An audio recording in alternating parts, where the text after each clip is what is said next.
La seule évocation de leur nom nous transporte vers un coin de paradis, les Seychelles. Quelques 115 îles disséminées sur les eaux éclatantes de l'océan Indien. Pour maintenir en vie ces paysages de cartes postales, l'archipel a compris très tôt la nécessité de faire de la préservation de son environnement un devoir national. Les effets du changement climatique ont conforté cet esprit pionnier.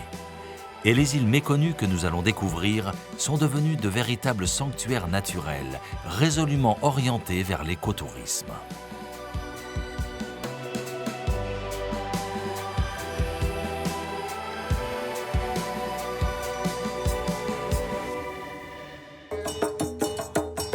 Au nord-est de Madagascar, l'archipel des Seychelles comprend 3 îles principales, des dizaines d'îlots et des îles dites extérieures. Il couvre une surface maritime de plus d'1 million de kilomètres carrés. Situé à 400 km de Mahé, l'île principale, le groupe Alphonse comporte 3 îles dont 2 sont inhabitées. Ces atolls sont un bel exemple de fonctionnement.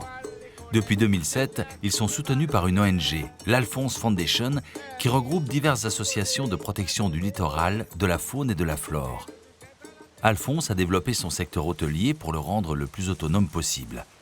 L'île dispose de potagers et de vergers bio, ainsi que du poisson en abondance. Les légumes poussent facilement, mais ils exigent une surveillance constante compte tenu de l'intensité du soleil. L'indispensable irrigation se fait avec de l'eau de récupération.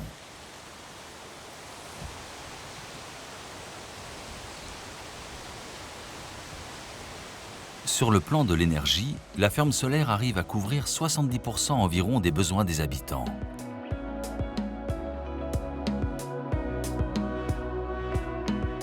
Ancien repère de pirates venus y cacher leur butin, l'île a été découverte en 1730 par Alphonse de Pontevez, un explorateur français qui lui a donné son nom.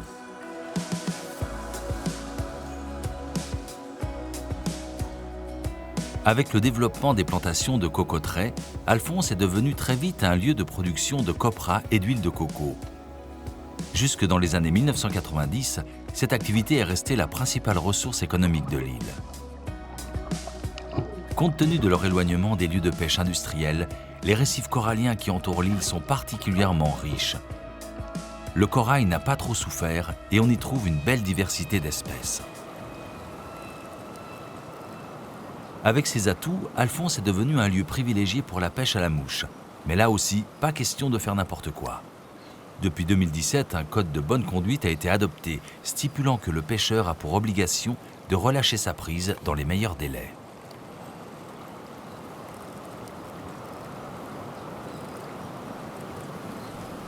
La photo souvenir reste heureusement permise. Ce type de pêche demande une bonne connaissance du comportement des poissons. Une fois repéré dans des eaux peu profondes, il faut l'attirer puis le ferrer. Comme Youssouf, un instructeur de cette discipline, nous en fait la démonstration.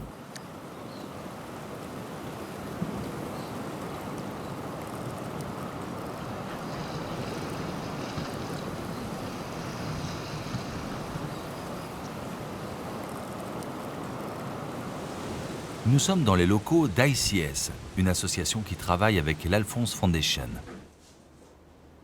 Créée en 2001, elle a pour but de promouvoir la conservation et la restauration des écosystèmes insulaires. Elle lutte aussi en faveur du développement durable. Georges se prépare à la collecte des données. Il fait régulièrement le tour de l'île à pied pour relever le nombre de tortues venues pondre sur la plage. Ça fait 28 cm de large. C'est sans aucun doute une tortue verte. En repartant, elle a recouvert son nid et elle est ensuite partie dans cette direction. Les traces sont impressionnantes. La femelle a dissimulé avec soin le lieu exact de la ponte. Il se révélera au moment de l'éclosion dans 45 voire 70 jours. Les tortues, qu'elles soient marines ou terrestres, ont toujours été un sujet délicat aux Seychelles. Jusqu'à une époque récente, elles étaient consommées par la population. Depuis 1994, leur chasse est interdite. Annie vient chaque jour nourrir et surveiller la pouponnière de tortues géantes.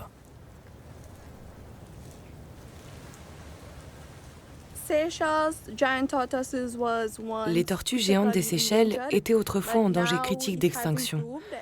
Mais maintenant, la situation s'est bien améliorée. Pour la plupart d'entre elles, même sur l'île principale de Mahé, elles sont devenues comme des animaux de compagnie. Vous pouvez donc les avoir chez vous et vous les nourrissez tous les jours.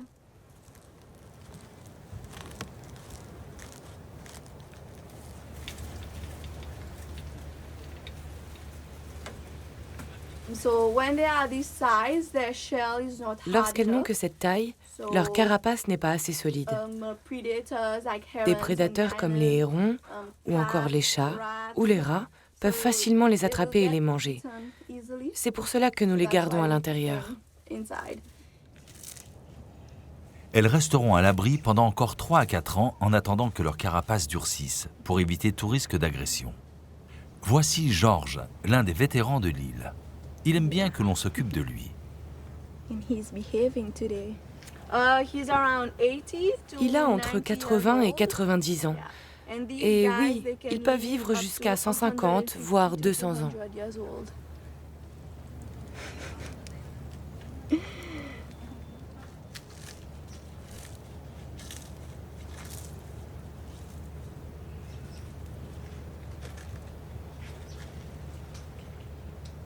Au centre de l'île, les vestiges des sites d'exploitation de la noix de coco rappellent qu'Alphonse était un centre de production très actif. Alphonse a connu une occupation humaine importante de son territoire. C'était un lieu important de production de copra, avec une grande plantation de noix de coco. Donc, ce que nous cherchons à faire, c'est d'enlever lentement une partie de cette ancienne plantation de noix de coco et ses arbres, au bénéfice des espèces d'arbres indigènes, et aussi en particulier des oiseaux de mer qui ont du mal à nicher avec seulement des cocotiers. Nous cherchons donc à vraiment diversifier la forêt. Seule une petite partie a pu être arrachée. Le reste de la cocoterie s'est effectivement transformé en une véritable jungle. Une autre épreuve tout aussi compliquée les attend. Éradiquer de l'île tous les animaux qui n'ont rien à y faire et qui présentent une menace pour les oiseaux, en particulier les rats, les chats et les poules. Aujourd'hui, Eleanor, qui travaille pour l'Alphonse Foundation, a rejoint l'équipe de l'ICS pour se rendre sur la 2e île de l'archipel, Saint-François, située à quelques kilomètres de là. C'est une île qui n'a jamais été habitée, un paradis pour les oiseaux et les tortues de mer.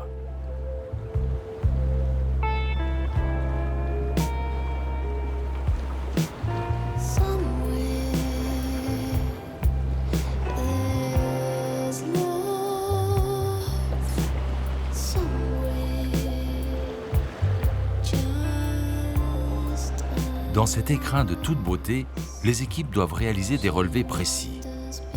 Ils profitent de la marée basse afin de pouvoir faire le tour de l'île à pied. Toute l'équipe se protège le corps et le visage du soleil, particulièrement agressif sous ces latitudes.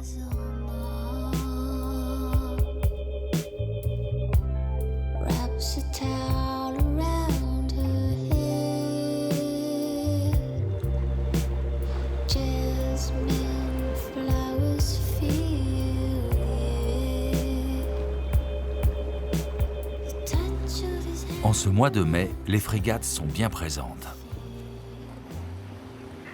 C'est un oiseau hors du commun, capable de voler des heures durant sans se poser.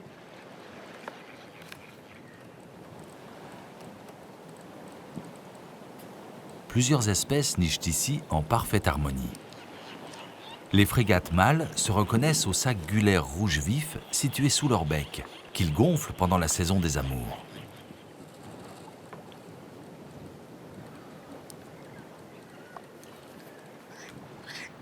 Dans ce nid, 2 oisillons se battent. Seul le plus vaillant des 2 survivra. Environ toutes les 2 semaines, nous venons sur Saint-François pour un suivi.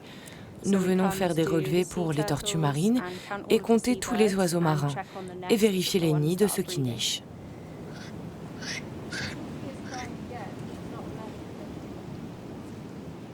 Les fous à pieds rouges sont de drôles d'oiseaux dont la couleur du bec et des pattes ne passe pas inaperçue. Les couleurs sont vraiment magnifiques.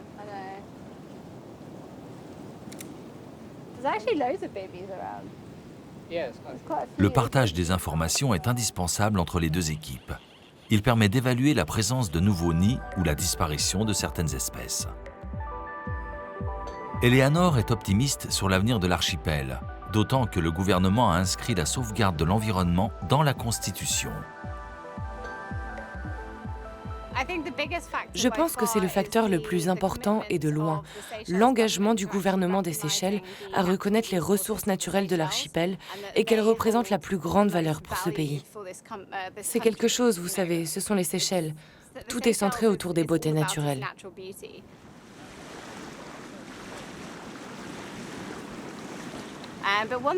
Une chose qui est vraiment positive, c'est le nombre de tortues qui nichent sur ces îles, depuis que les Seychelles ont interdit la chasse aux tortues en 1994. Depuis 2007 que nous collectons des données, le nombre de tortues qui nichent a vraiment augmenté. Et nous avons fait des efforts très positifs pour limiter le dérangement des tortues lorsqu'elles viennent pondre. Je pense donc que l'impact a été très positif.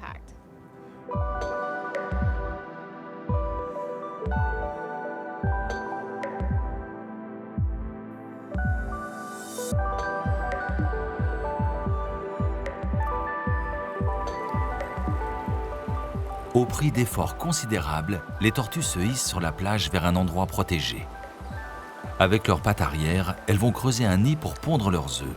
Elles combleront ensuite le trou et disperseront le sable pour dissimuler au maximum l'emplacement du nid. Georges poursuit ses relevés sur Saint-François. Il découvre de très nombreuses traces.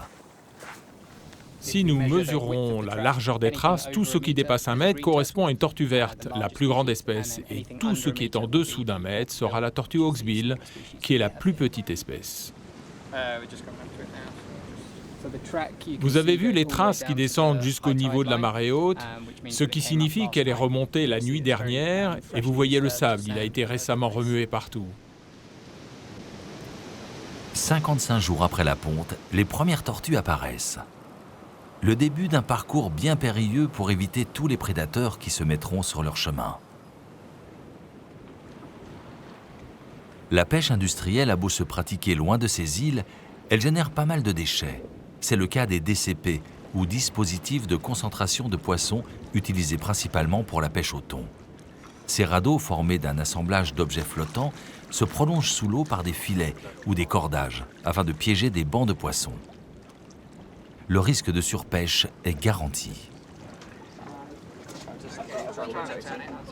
Eleanor et son équipe récupèrent ces assemblages laissés à l'abandon qui dérivent au gré du courant.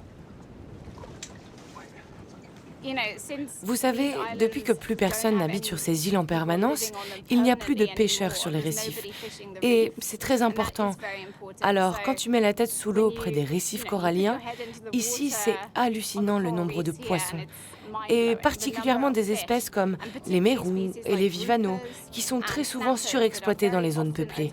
Je veux dire, je n'ai jamais vu autant de mérous dans ma vie.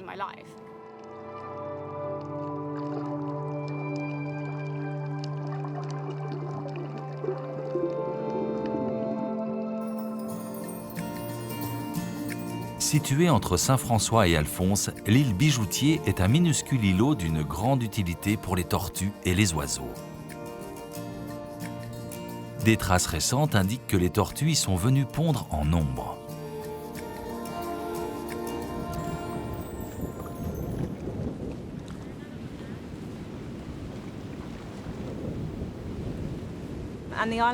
La morphologie de l'île se modifie.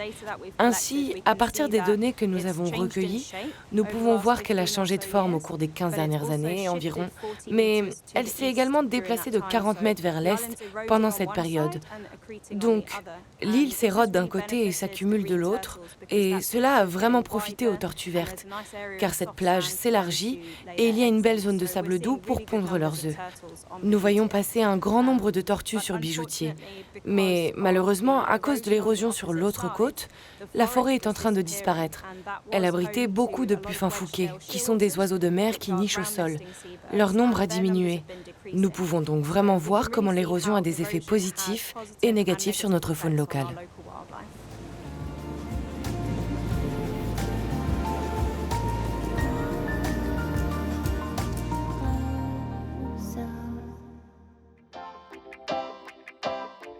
L'archipel ne compte que 98 000 habitants, dont la plupart vivent à Mahé, l'île principale des Seychelles. Malgré une pression touristique immobilière de plus en plus importante, de nombreuses baies restent magiques, comme celle de Port-Glo. Dominée par le parc national du Morne séchellois, la plage est rarement fréquentée. La baie sert de point de repli aux marins lorsque les conditions météo se dégradent. En remontant le cours d'eau qui débouche dans la baie, on découvre la mangrove. Il y a quelques années, avant que l'hôtel Constance Ephelia ne s'y installe, subsistait un vieil internat à l'abandon entouré d'une végétation en piteux état. Les efforts conjugués d'une ONG et de l'hôtel ont permis de redonner vie à la mangrove. Cette zone était complètement morte avant, sur environ 2 hectares. Au début, nous avons fait beaucoup de tentatives de plantation où nous prenions simplement les semis et les plantions dans la boue. Mais la plupart d'entre eux mouraient à cause de la chaleur ou alors c'était les crabes qui mangeaient les graines.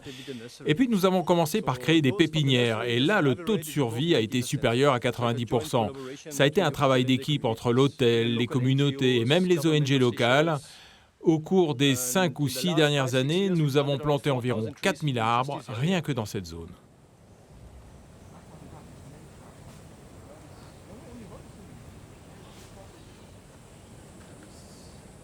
Nous avons ici les 7 types de mangroves qui poussent ici aux Seychelles. C'est le seul endroit aux Seychelles, à part Aldabra, où l'on trouve cette variété. Et c'est la raison pour laquelle ce site a été déclaré Ramsar en 2004.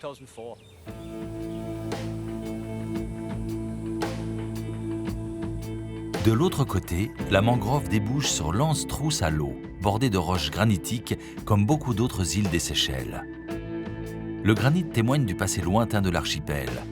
Il y a 200 millions d'années, lorsqu'il appartenait à un seul et même continent, le Gondwana. Créé par la séparation des plaques tectoniques indiennes et africaines, les Seychelles ne sont donc, dans leur majorité, ni d'origine corallienne, ni volcanique. La baie de Port-Launay abrite plusieurs récifs de coraux qui constituent la réserve marine du même nom. Face à Port-Glo, l'île Thérèse est une autre curiosité géologique. Longue d'un peu plus d'1,5 km, elle culmine à 164 mètres au-dessus de la mer, ce qui pour les Seychelles est déjà beaucoup. Elle n'est pas habitée, même si un temps elle fut à vendre.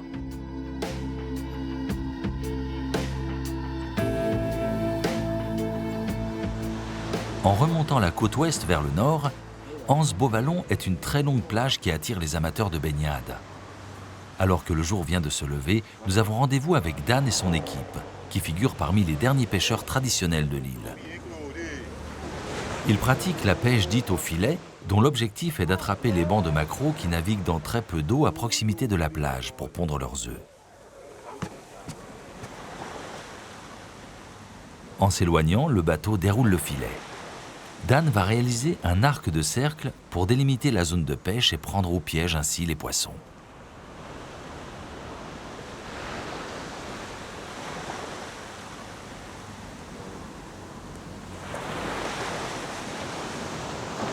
Ses coéquipiers tendent l'autre extrémité de la corde afin de remonter progressivement le filet sur la plage.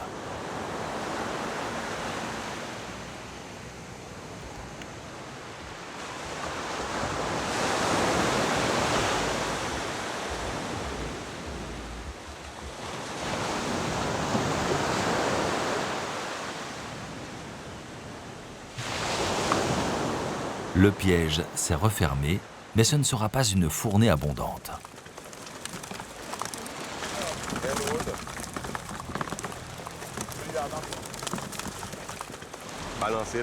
La saison du maquereau est presque terminée. Ils vont plus à l'extérieur. Avant, il y en avait beaucoup. Maintenant, ils vont pondre plus loin. Un peu plus tard, la seconde tentative est plus fructueuse. Mais il convient de bien distinguer les espèces. Alors celui-là, pas trop d'arêtes. Celui-là, pas trop d'arêtes. Celui-là, beaucoup d'arêtes. Il y en a un avec des grands yeux, d'autres petits yeux. Vous voyez la différence? Celui-là, grands yeux et l'autre, petits yeux.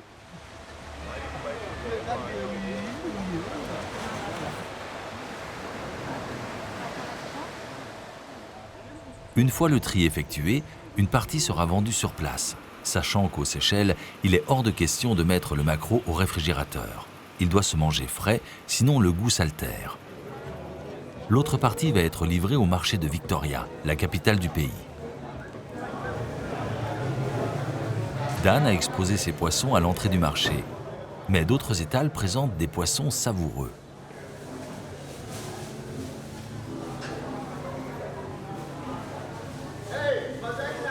Préparés à la maison ou au restaurant, les produits de la pêche occupent une place importante dans la cuisine quotidienne.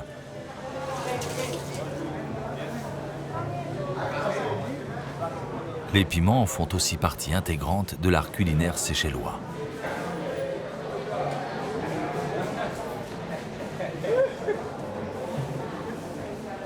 Le marché reste un lieu de vente très fréquenté, un débouché important pour les petits agriculteurs de l'île.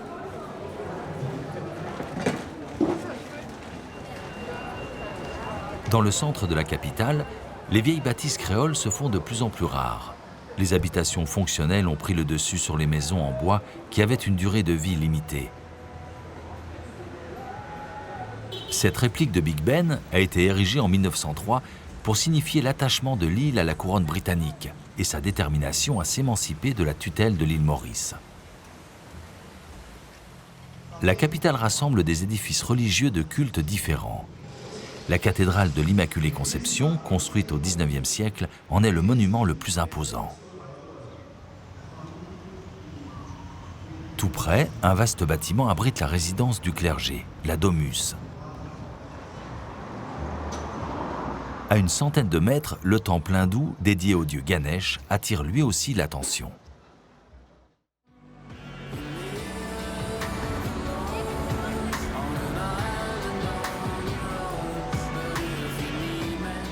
En retournant sur la côte ouest, l'enchantement se poursuit sur la plage de Grande Anse, quasi déserte. Avec l'île aux vaches qui lui fait face, c'est sans aucun doute un des lieux les plus calmes et les plus paradisiaques du territoire. Elle aussi est cerclée par des blocs de granit, érodés par la marée et le vent.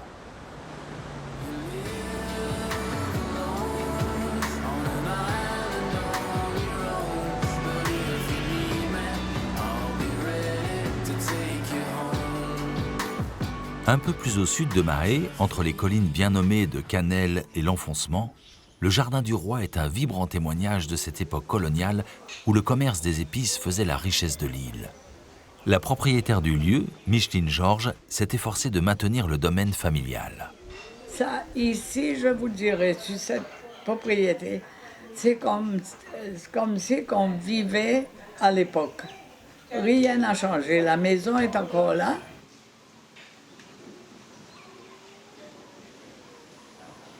Ancien jardin d'épices aménagé à la fin du XVIIIe siècle à l'initiative de Pierre Poivre, ce vaste domaine présente quelques 150 variétés d'arbres, d'arbustes et de fleurs.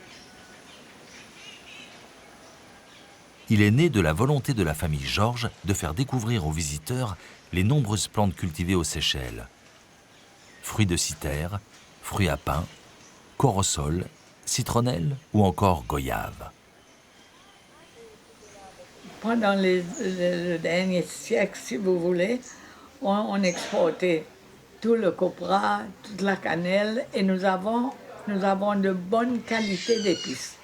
La vanille, ils sont bons.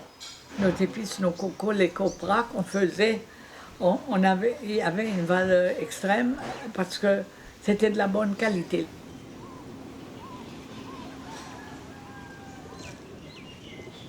Le muscadier déploie ses branches devant l'entrée de la propriété. La noix de muscade a elle aussi fait les beaux jours des marchands de saveurs exotiques.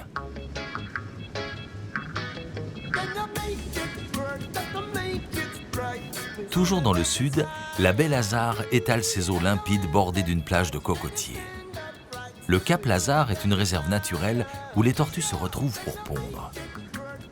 Le nom de la baie vient du capitaine Lazare Picot, qui entre 1742 et 1744 a exploré les Seychelles et baptisé un certain nombre de sites avec des noms français. Au-dessus des blocs de granit, on trouve les vestiges végétaux d'une ancienne plantation. La vanille, qui n'a pas été pollinisée, y pousse en abondance et de manière erratique. c'est un terroir fertile pour cette épice. Plus bas, dans l'hôtel qui a repris cette plantation, le chef Arlen Mosel nous révèle une recette créole pour cuisiner l'un des meilleurs poissons que l'on trouve aux Seychelles, le bourgeois. Ici, on a préparé du poisson grillé à la créole avec les ingrédients créoles.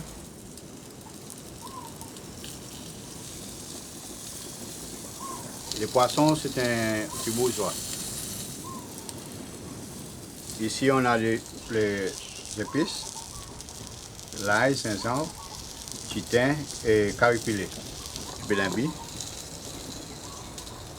Avec, pour la sauce créole, on a des oignons, tomates et du poivron.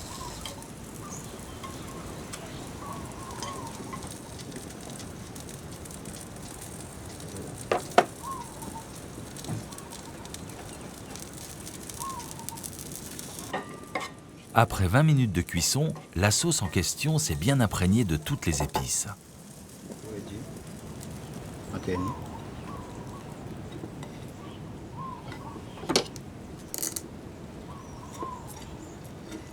Accompagné de riz safrané et de riz blanc, c'est évidemment un régal.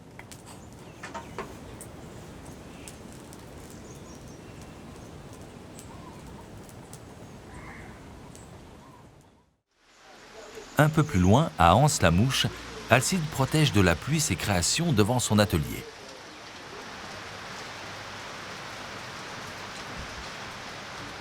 Il achève une commande pour un anniversaire. Le peintre se consacre aussi, dès qu'il le peut, à des créations plus personnelles.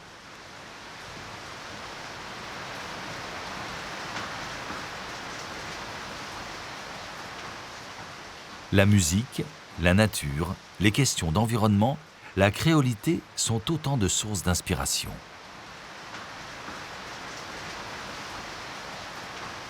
Ici, on a ce qu'on appelle histoires. Je vais dire ça en créole pour faire la différence entre l'histoire et les histoires.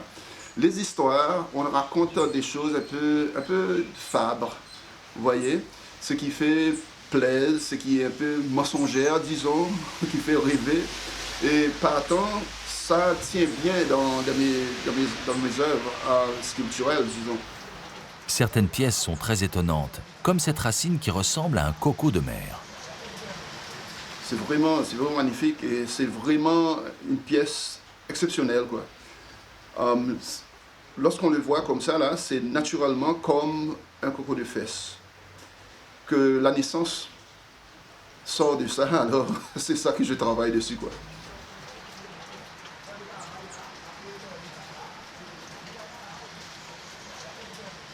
La culture créole, la culture séchelloise, c'est pas encore vraiment bien ressorti en travers pas seulement moi comme artiste, mais les autres artistes, quoi. Et peut-être moi, je veux aussi être partie de ces genres d'artistes qui fait sortir notre façon de vivre, nos cultures.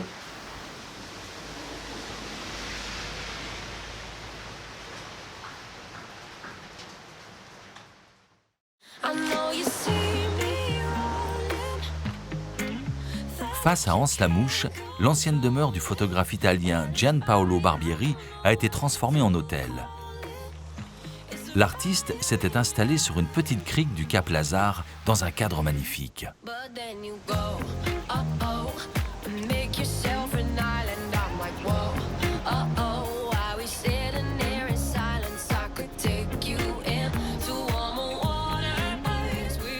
Grand photographe de mode dans les années 60 et 70, Barbieri s'est ensuite consacré aux photos de voyage et de découverte.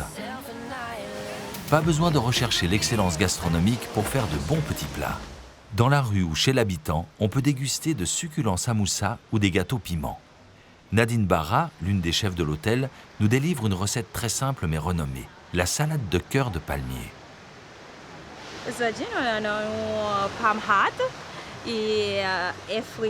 Ce cœur de palmier est un légume endémique qui provient d'un cocotier bien particulier ici aux Seychelles.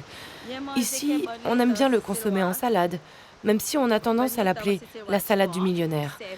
je vais vous montrer une recette simple, mais savoureuse, avec ce cœur de palmier.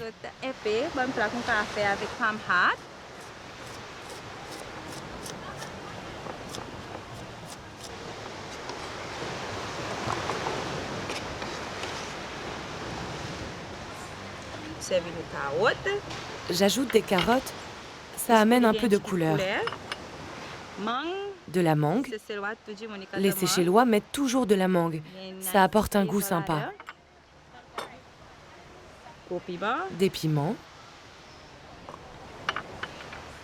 De l'huile de coco, une petite goutte. Et pour finir, une sauce à base de citron vert et de miel. Bon appétit.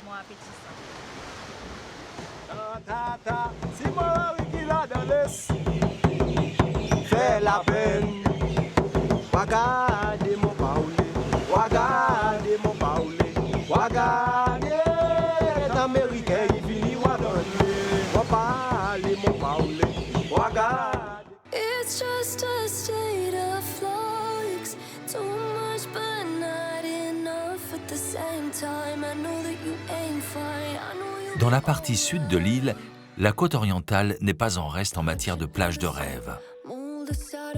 En particulier Anse Royal, certainement l'une des plus connues de l'île. L'eau y est de faible profondeur. Le dimanche, c'est un rendez-vous prisé par les habitants de la région venus profiter de ces eaux cristallines.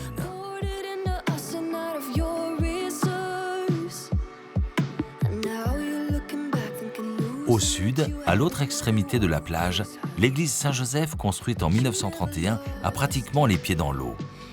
Rénovée en 2005, elle reste un élément iconique de cette baie.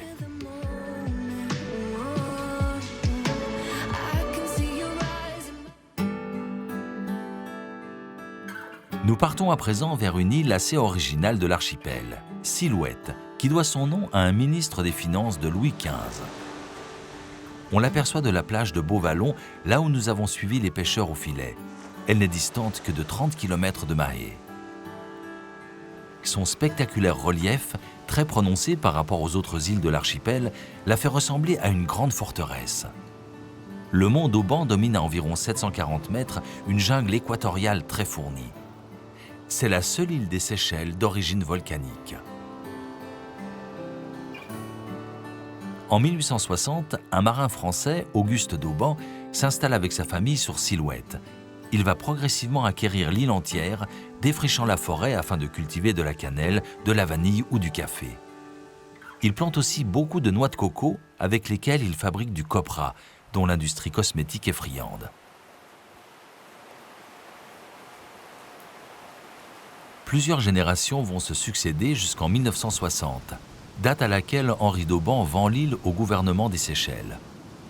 Une zone protégée y est créée, n'accordant qu'une licence à un hôtel pour exploiter le plus discrètement possible l'une des plages de l'île. La maison familiale où se sont succédées plusieurs générations est devenue un musée et un restaurant. Un témoin quasi unique d'une période faste pour la famille et pour l'île dont les affaires étaient très florissantes.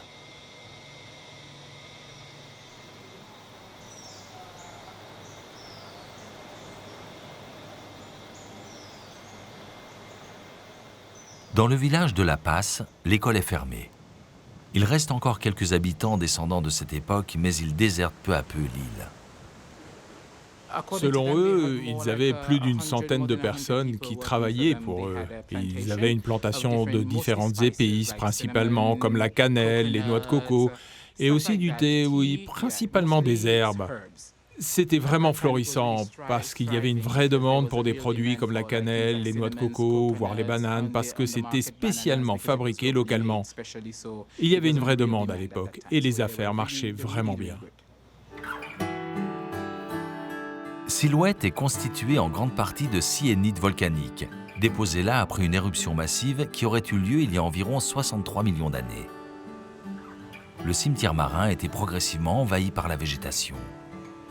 Légèrement en retrait, le mausolée de la famille d'Auban, réplique de l'église de la Madeleine à Paris, donne une idée des moyens financiers dont ils disposaient à l'époque.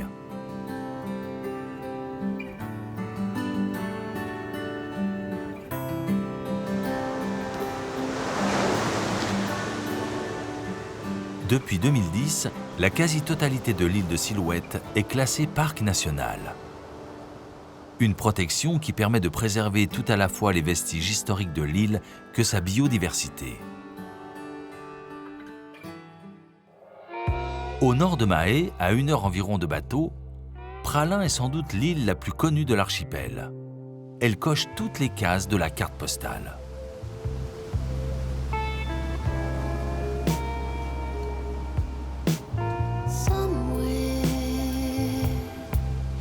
Mais elle abrite aussi de véritables cathédrales végétales dissimulées au-dessus de la baie Sainte-Anne, le port d'arrivée sur l'île. Ces chemins de randonnée serpentent parmi les glacis noirs, les lataniers, les pandanus, sans oublier les cocos de mer ou cocofesses, des cocotiers qui produisent des fruits aux formes évocatrices.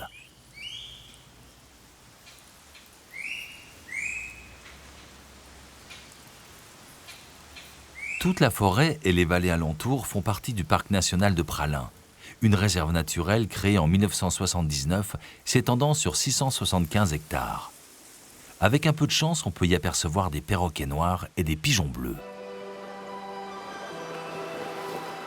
Les plages de Praslin sont classées parmi les plus belles plages de l'océan Indien, avec une mention spéciale pour Anse Lazio. À chaque extrémité de la plage, des blocs de granit donnent l'impression d'être sortis d'un décor de cinéma.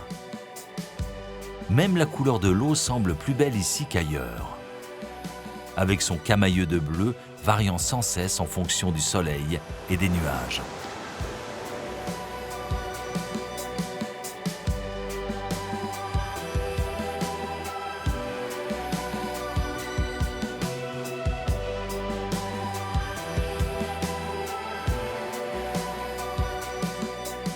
Les baies autour d'Anse-Boudin sont protégées et font partie du parc marin de Curieuse.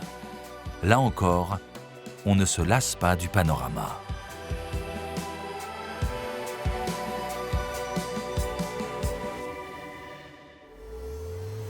À quelques brassées de Praslin, Cousin est une île vraiment particulière. Elle a été le premier territoire dans le monde en 1968 à avoir été racheté pour sauver de l'extinction un oiseau, la rousserolle des Seychelles. Depuis, en dehors de l'ONG qui prend soin de l'île, c'est un sanctuaire dédié aux oiseaux, aux tortues et à la nature. Les visiteurs sont tolérés en nombre restreint. Ils ne peuvent accoster qu'à bord d'embarcations de l'ONG Nature Seychelles pour éviter toute introduction malheureuse de rats ou autres prédateurs. Depuis 50 ans, la nature a repris ses droits. Les derniers vestiges d'exploitation de copra ont été recolonisés par les espèces sauvages. La consigne est de laisser la nature s'épanouir sans intervenir. Seuls ces murets sont encore visibles. Le nodie-brun est sans doute l'espèce la plus représentée. Il niche partout sur l'île, tout comme la guiguise blanche qui vit généralement en couple.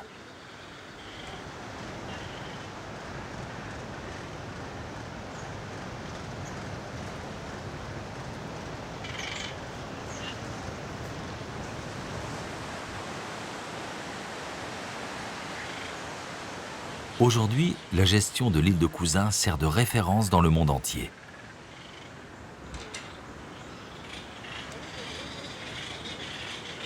Sans prédateurs, les nodices juvéniles peuvent se développer en toute quiétude, tout comme les pailles en queue qui nichent à même le sol. Normalement, sur Cousin, nous ne surveillons pas seulement les oiseaux terrestres, mais aussi les oiseaux marins. Nous avons donc 7 types d'oiseaux marins sur l'île, comme ces oiseaux qui nichent au sol. Nous avons ici un petit pailles-en-queue, que vous voyez là, et nous les surveillons de la reproduction à la nidification et de l'œuf à l'âge adulte.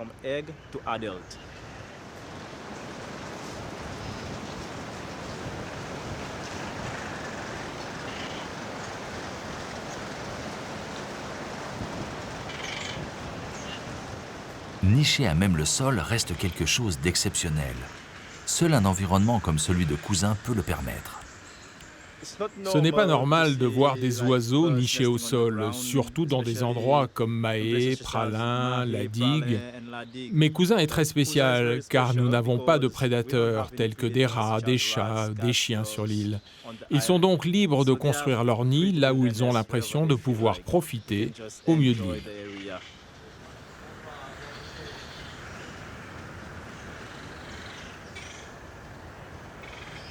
L'histoire s'est répétée il y a une trentaine d'années, avec la disparition annoncée d'une autre espèce, le chamat des Seychelles, plus connu sous le nom de pie chanteuse. Malheureusement, lorsque les gens sont arrivés pour la première fois, ils ont amené des rats avec eux, ce qui a obligé certaines îles à s'en débarrasser. Ils ont introduit aussi des chats, qui ont tous deux complètement décimé la population de Magpie Robin des Seychelles. À un moment, il ne restait plus que 12 individus sur toute la planète. Un énorme effort a été fait pour tenter de le sauver. Et nous avons mis en place une petite équipe dédiée qui était le Seychelles Magpie Robin Group, concentré sur la sauvegarde de cette espèce. Là encore, le programme de production et de réintroduction des oiseaux a été exemplaire. Aujourd'hui, l'espèce est sauvée. On en trouve même sur les îles voisines. Nous avons remarqué depuis quelques années, disons depuis 4 ou 5 ans, que pendant la saison sèche, il y avait eu beaucoup de pluies, qui ont eu pour conséquence de détruire les nids, et cela a donc entraîné une légère baisse du nombre de nidifications menées à terme.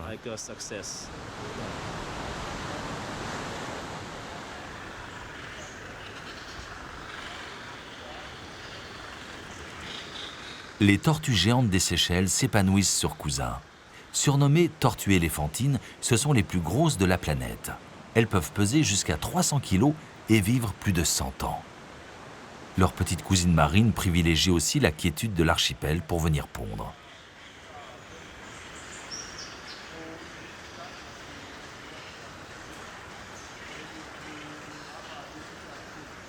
Comme sur beaucoup d'îles de l'océan Indien, l'érosion commence à poser problème. Autour de Cousin, nous avons perdu une dizaine de mètres de terrain, ce qui a touché certaines maisons. L'érosion a aussi affecté une partie du site de nidification des tortues. Vous savez que Cousin est l'un des plus grands sites de nidification de la tortue hawksbill dans l'ouest de l'océan Indien. Et avec l'érosion, la plupart des nids de l'année dernière ont été submergés.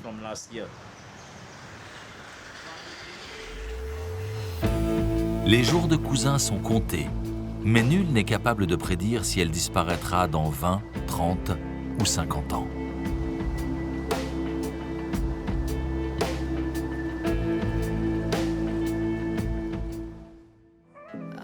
Troisième île de l'archipel par sa population, la digue connaît aussi les faveurs des visiteurs. À 6 km de Praslin se trouvent les plages légendaires d'Anse Source d'Argent et Anse Coco. On y découvre de petites criques paisibles baignées d'une eau turquoise, même si le succès touristique de la digue a quelque peu entamé sa tranquillité.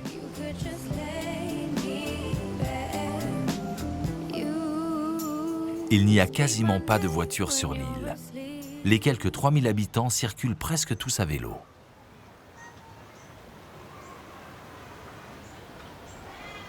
Comme partout aux Seychelles, l'école de la digue est très engagée sur le plan écologique. Ici, on récupère l'eau de pluie pour les sanitaires, la cour de récréation est bordée d'arbres et des panneaux photovoltaïques produisent l'énergie solaire.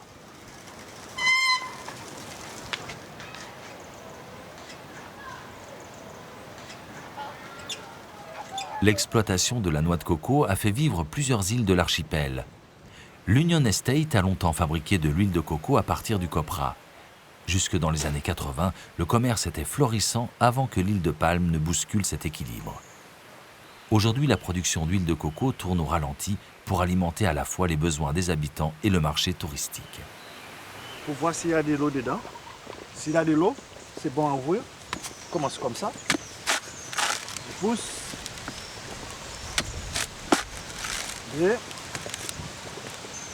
toi. Hop.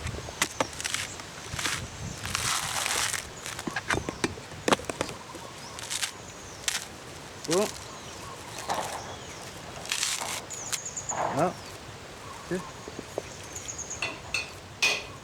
c'est les cocos qui tombent par terre. Et c'est ça les cocos qu'on utilise à enlever la peau et on met au calorifère.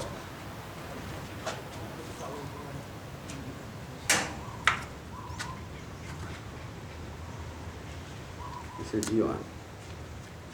Et là, après, on les coupe en petits morceaux pour mettre au moulin.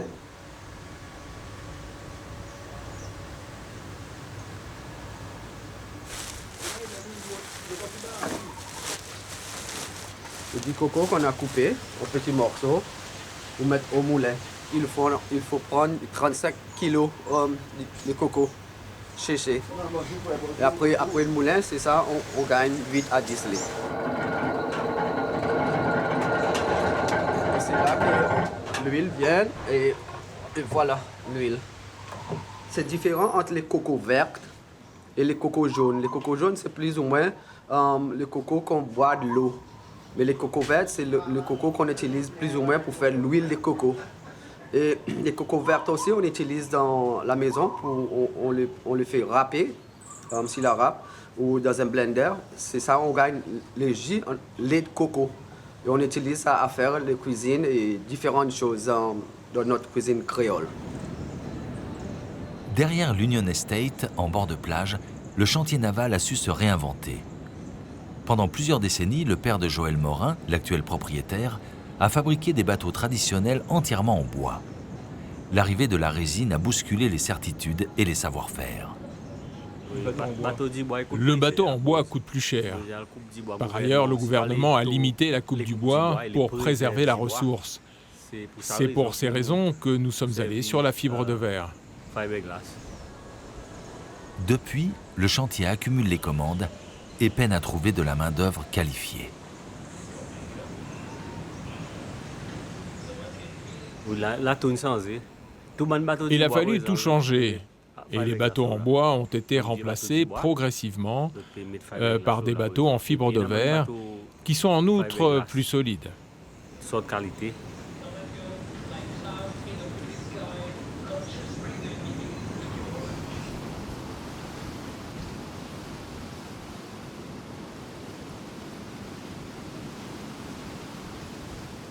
Sur la digue règne toujours une ambiance nonchalante, un art de vivre calme et paisible. Mais pour tous ceux qui ne vivent pas du tourisme, ce n'est pas évident de trouver du travail et de pouvoir rester sur l'île. Les vieilles demeures traditionnelles sont peu à peu abandonnées.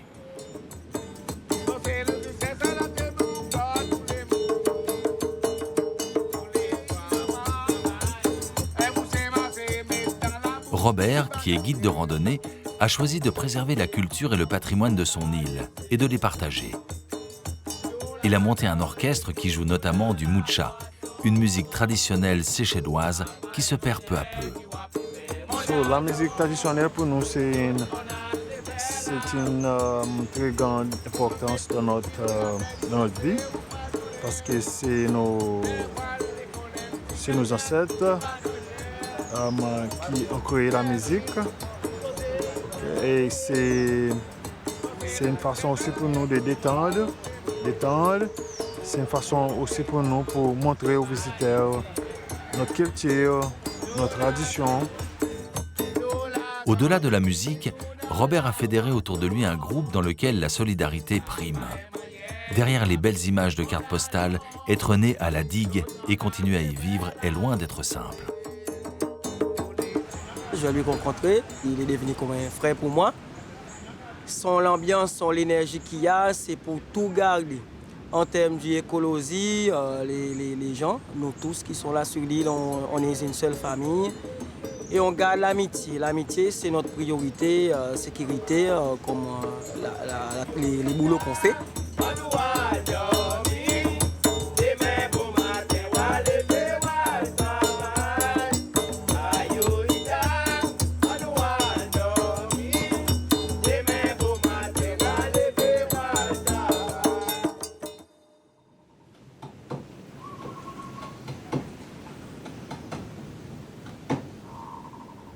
Sur les hauteurs du village de La Passe, posée sur l'un des immenses blocs de granit, la maison de Léon Bacot domine le quartier.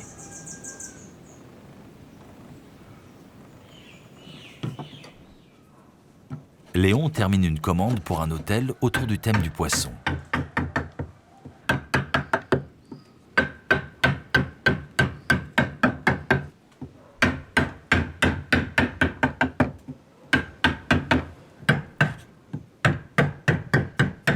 Ici, là, le bois que j'ai utilisé pour ce plateau-là, c'est un bois qu'on s'appelle ça le bois damier. Et ici, cette bois-là, nous utilisons même pour faire les meubles, même les bateaux aussi. Mais une très belle bois. Hein?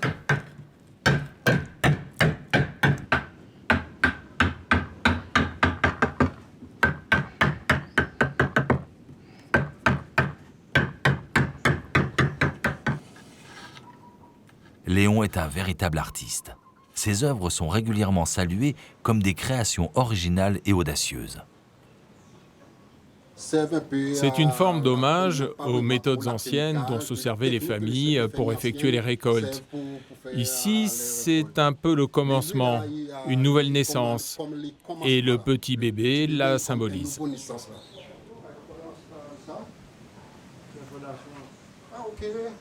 Ça demande beaucoup là. On aimerait ici avoir plus d'artistes, mais cela n'intéresse pas vraiment les jeunes. Ils ne souhaitent pas s'initier pour apprendre le métier, et c'est vraiment dommage.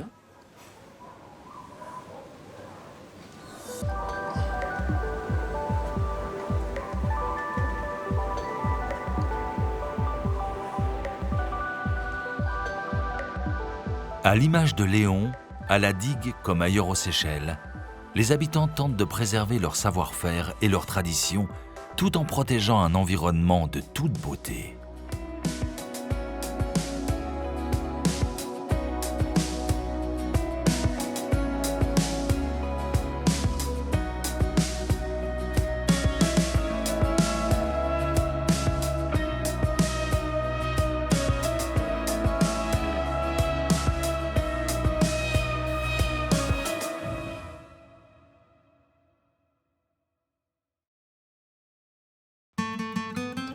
Au cœur de l'océan Indien, l'île Maurice et son superbe lagon aux couleurs exubérantes abritent de longues plages de sable blanc où s'émerveillent les visiteurs.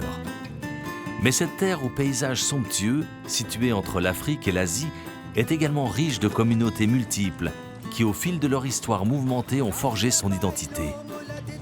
Sa diversité ethnique et culturelle évoque ses origines mêlées.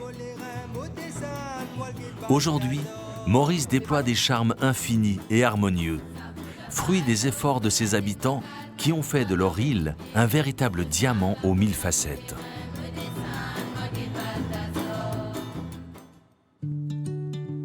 Nous sommes au sud, dans la baie de Mahébourg, une des plus belles de l'île.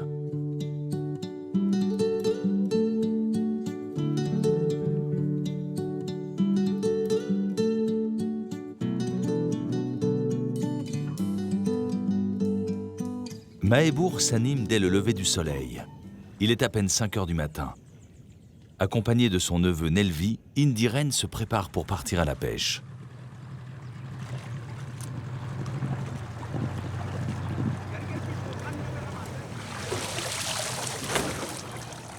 Les oursins qui serviront d'appât sont chargés. Il ne reste plus qu'à confectionner les boules d'algues et les accrocher au casier.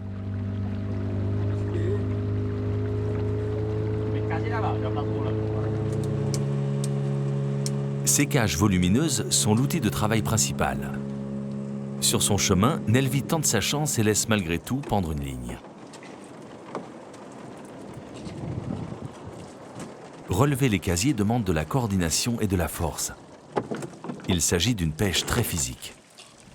On pêche que les casiers.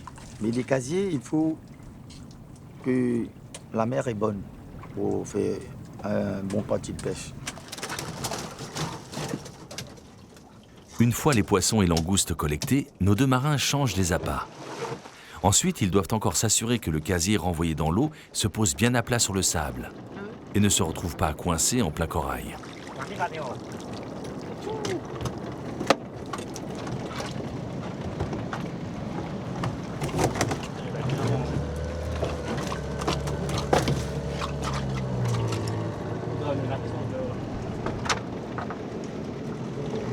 Parfois, Indiren va libérer les casiers pris au piège.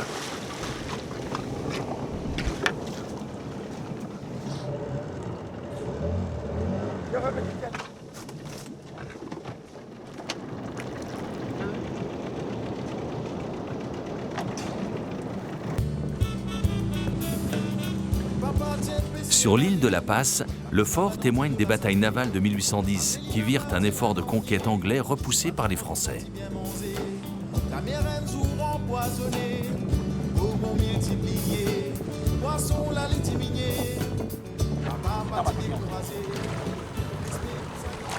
La journée n'est pas encore terminée.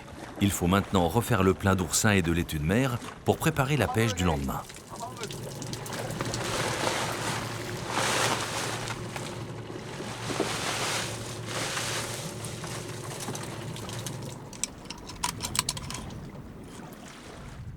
Nelvi a déniché un bénitier qui sera parfait pour patienter jusqu'au déjeuner, surtout accompagné de cette langouste trop abîmée pour être vendue à un restaurant.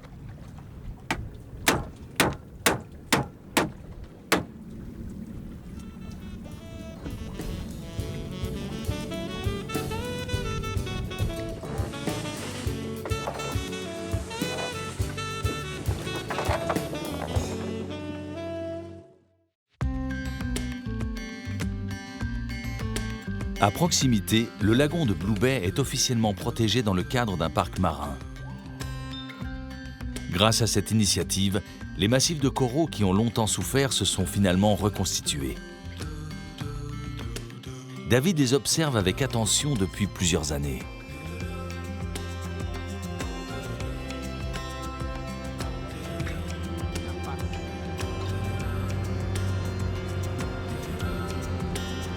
C'est un des plus grands lagons de l'île Maurice. Donc, le parc marin couvre une superficie de 353 hectares. C'est vraiment immense.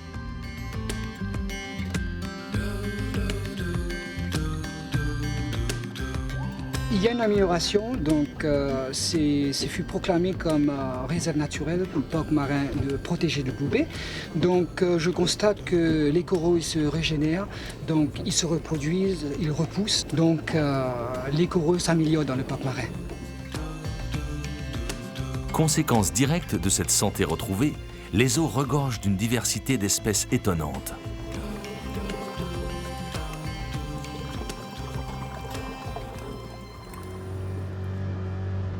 La Passe est l'autre point stratégique du parc marin. Donc là, c'est la passe qui donne vers l'océan. Et donc cette passe est très importante car elle contribue à la reproduction des coraux.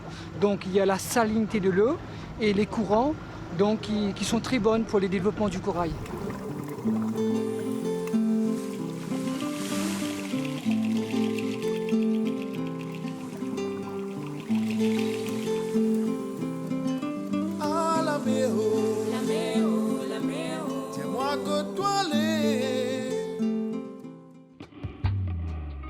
À l'extrémité sud-ouest de l'île se niche le rocher du Mont Brabant, l'icône de Maurice.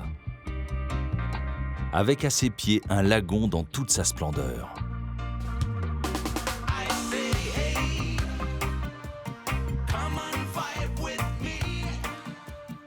Jessa attache une grande importance à ce témoin des drames de l'histoire. Après s'être échappé, des esclaves l'escaladèrent pour y trouver refuge. Alors en fait, les esclaves ils descendaient le soir pour aller pêcher, pour aller récupérer à manger et remonter au sommet de la montagne et ils se partageaient la nourriture.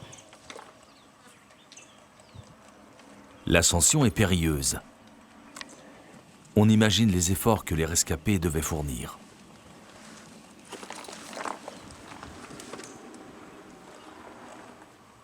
Ce lieu de mémoire offre également une récompense aux plus courageux. Une vue unique sur l'île.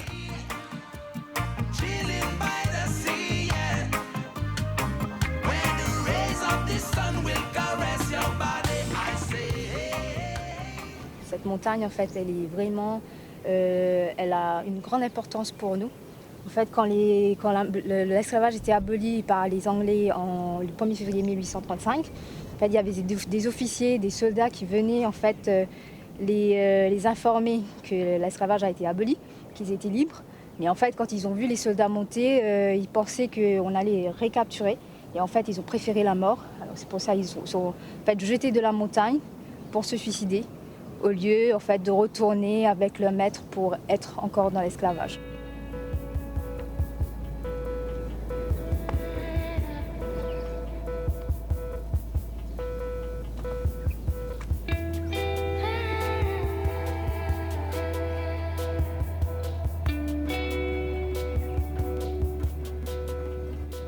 C'est un lieu de culte qui a été aménagé par les Rastas, par la société Rastafarien. C'est pour en mémoire en fait, des ancêtres, de nos ancêtres esclaves qui ont donné leur vie pour nous. C'est un lieu en fait, pour les vénérer. C'est un petit lieu qu'on a mis en place. C'est très respecté, très vénéré par tous les Rastafariens et aussi les locaux, les autres locaux.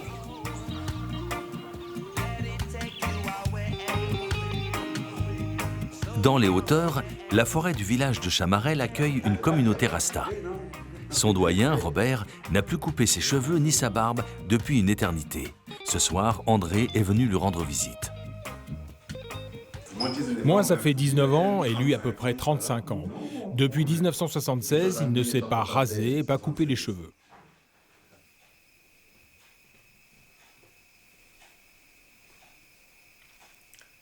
À Chamarel, nous sommes ce que l'on appelle des marrons, descendants des esclaves. Et c'est les esclaves marrons qui sont devenus ensuite rastas.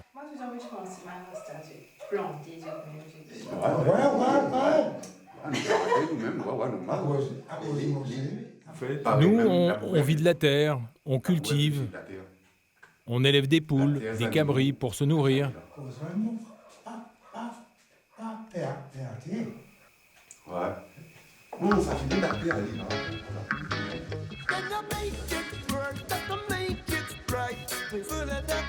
Plus bas, le village du Morne est surtout peuplé de pêcheurs et d'artisans.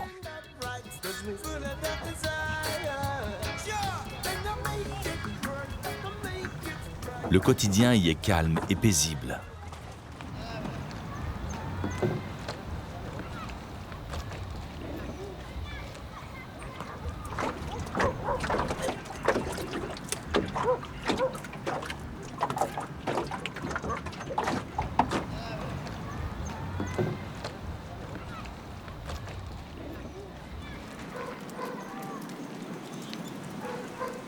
La route qui est peu fréquentée part vers l'est.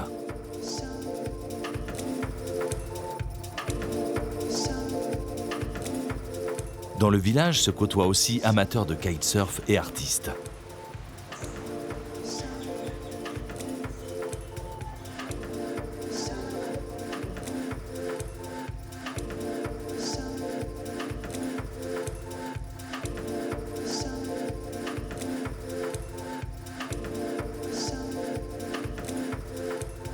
Le lagon s'étend au pied du rocher. Un tableau idyllique qui a très tôt attiré de grands hôtels.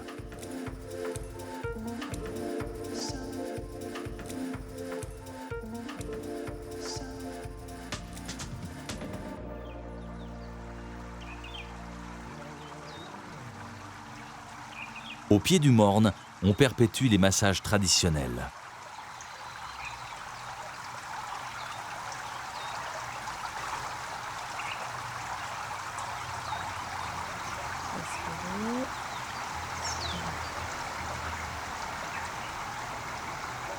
Mais le monde a une histoire et donc c'est notre force au fait. C'est la force du monde. Ça dégage une bonne énergie aussi.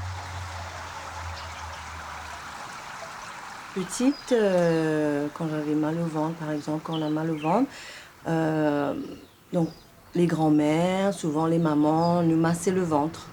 Et quand une femme accouche aussi, donc on masse le ventre de la femme et on masse aussi le bébé.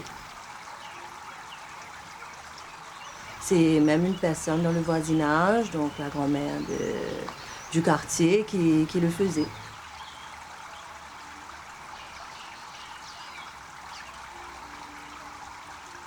Par lui, justement, vous avez des personnes de la communauté chinoise qui pratiquent du shiatsu, de la réflexologie, de plus en plus, et aussi des massages, de l'acupuncture.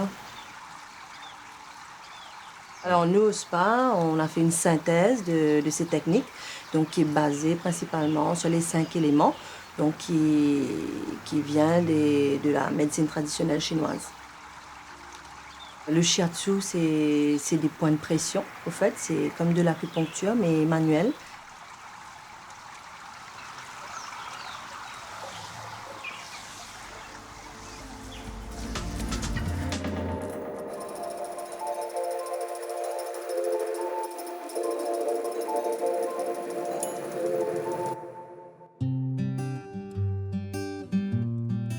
Au début des années 2000, une grande partie de l'île était encore couverte de plantations de canne à sucre, qui s'épanouissaient à merveille sur son terreau volcanique. Mais une crise sans précédent a frappé l'industrie sucrière à travers le monde. L'île Maurice n'a pas été épargnée. Dans le sud, des usines ont fermé leurs portes et leurs terres ont été transformées. Reste un parfum de nostalgie dans les champs du village d'Escalier. Les métiers traditionnels disparaissent aussi. Ces coupeurs de canne sont parmi les derniers à effectuer manuellement une tâche pénible.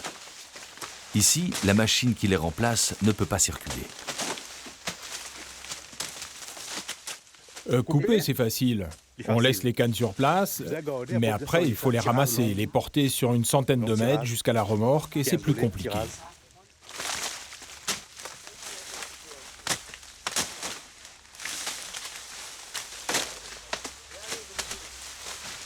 Impossible pour l'homme de rivaliser aujourd'hui avec ces immenses appareils capables d'avaler des centaines d'hectares en quelques heures.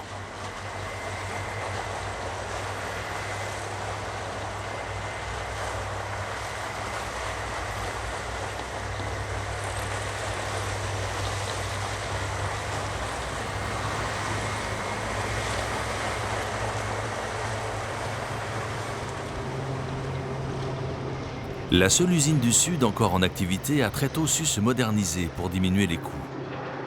Mais fait intemporel, le transport et le traitement de la canne restent toujours spectaculaires.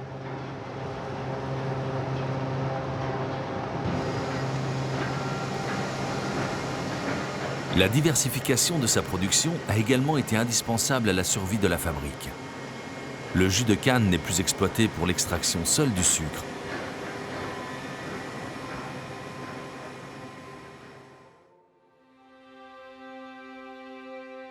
En période de pluie, cette entaille spectaculaire dans la roche que l'on surnomme les chutes de Tamarin déverse l'orage en 7 cascades d'eau. Le reste de l'année, son débit est beaucoup plus raisonnable.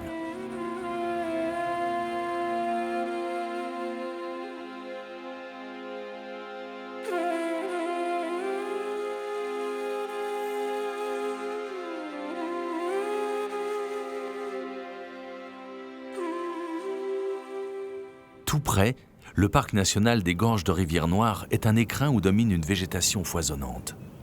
La densité de la flore, qui en rend l'accès difficile, y constitue un frein naturel à l'expansion immobilière.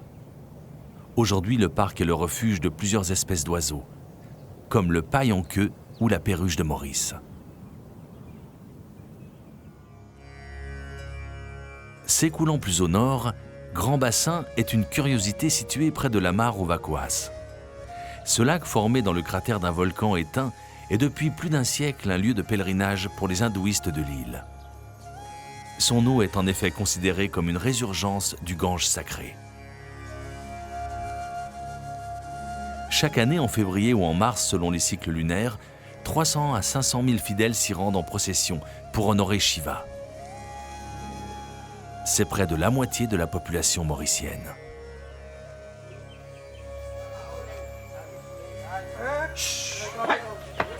Au fil des saisons, des familles y défilent pour prier et faire des offrandes.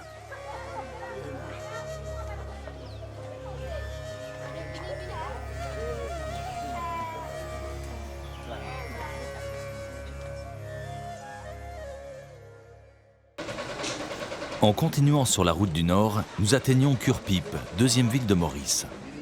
Longtemps prisée par la bourgeoisie, elle offre un climat beaucoup plus frais qui rend les étés agréables.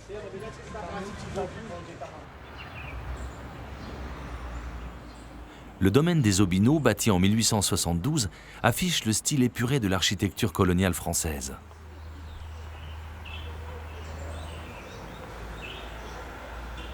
Cette demeure de 750 mètres carrés témoigne de l'incroyable aisance des familles qui firent fortune grâce au marché du sucre avant l'indépendance.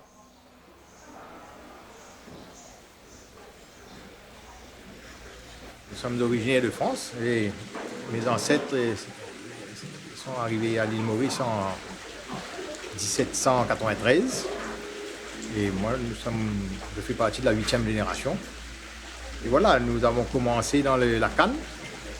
Et ensuite, en 1958, mon grand-père il a investi dans le thé. Nous avons diversifié, il est rentré dans le secteur du thé, il a acheté la société le domaine de Boischerie. Entièrement construite en bois, ces bâtisses nécessitent un entretien particulièrement délicat pour être rendues accessibles aux visiteurs.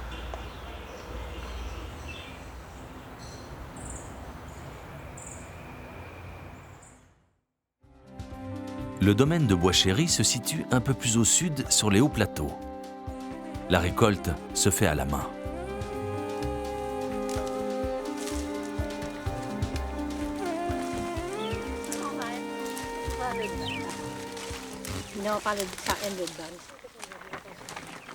Si on cueille jusqu'à midi, on peut faire jusqu'à 50, 60, voire 75 kilos par jour et par personne. Il y a des personnes qui commencent à cueillir à 4 heures du matin. Ceux qui commencent à 3 heures, ils finissent alors à 10 heures. Mani est la doyenne du domaine. Elle a 78 ans. J'ai commencé à l'âge de 10 ans. Il n'y avait personne à la maison, alors on arrive et on travaille avec les parents, ils nous emmènent jusqu'à l'âge adulte. Ensuite, on se marie et après on y revient pour continuer à travailler. C'est un travail.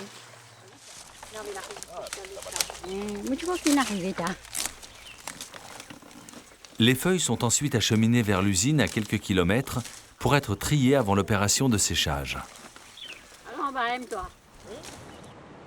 Près de 70% de la production est destinée à la consommation locale. Le reste est exporté pour des amateurs de thé noir parfumé à la vanille.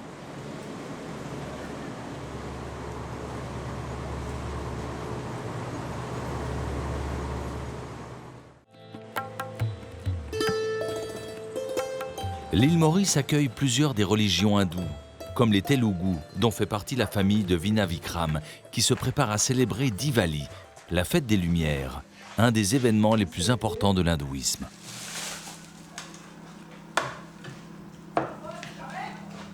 C'est l'occasion de confectionner des pâtisseries qui seront partagées en famille ou offertes aux voisins.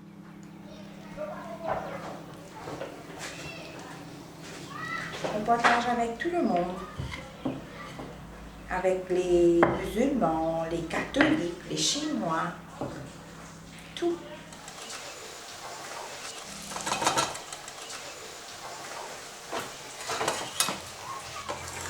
De son côté, le mari de Vinavikram prépare les lampes à huile que toute l'île allumera au coucher du soleil.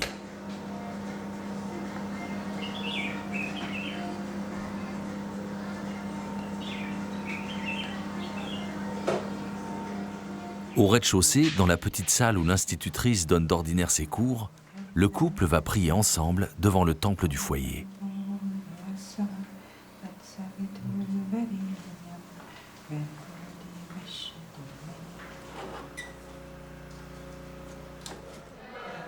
Puis vient le moment des visites à la famille, qui loge dans différentes maisons bâties sur le même terrain.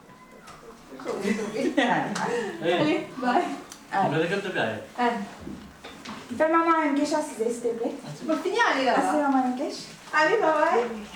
Le soir. Le soir.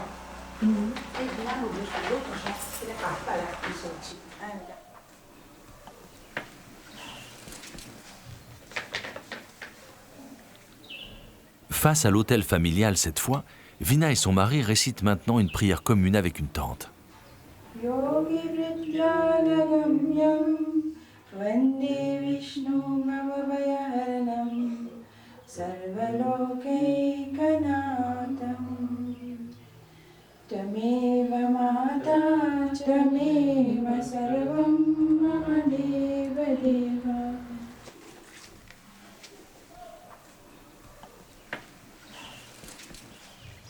Le partage est au cœur de la fête de Diwali. L'institutrice va donc faire le tour du voisinage pour lui proposer des gâteaux qu'elle vient de préparer. Bien mangé.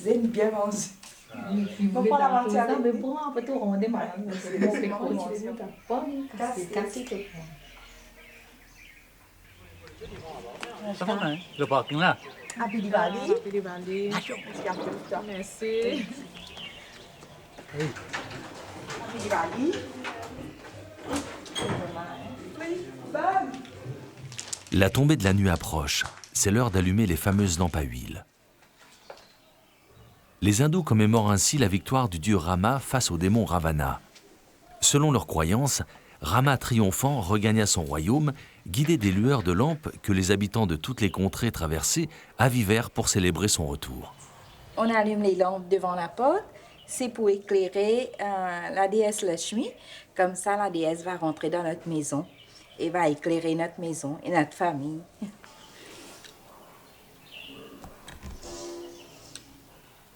Parce que ça, c'est le symbole de la lumière et de la connaissance.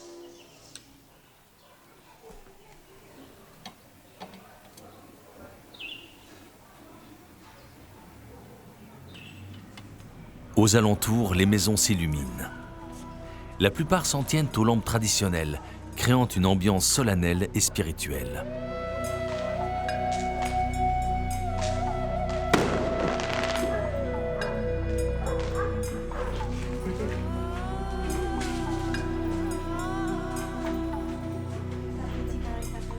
D'autres ont cédé à l'attrait des guirlandes bon marché. Bien que criardes, elles sont très appréciées des plus jeunes.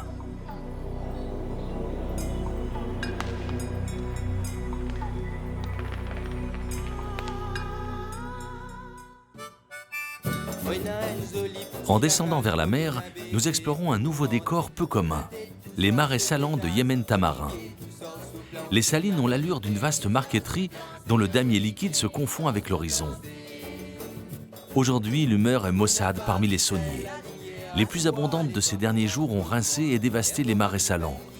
Plusieurs jours de travail viennent d'être anéantis et il faut maintenant remettre les bassins en état.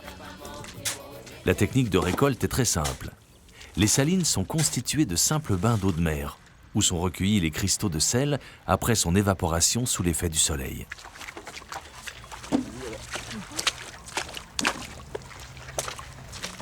Donc ici, c'est un patrimoine familial, les salines de Yémen. Il appartenait à la famille Menga, ça a été comme ça depuis le début. Donc ici, c'est une bougie pour venir à Tamarin parce qu'il est en pente. Donc l'eau de mer, il descend tout naturellement par gravité. Il y en a 13 madames qui travaillent ici, se payent par panier. C'est pour ça qu'ils se transportent plus de 40 kg l'eau sur la tête. En principe, c'est 2 paniers. Un panier, il fait 20 kg et le deuxième panier, il fait 40 kg.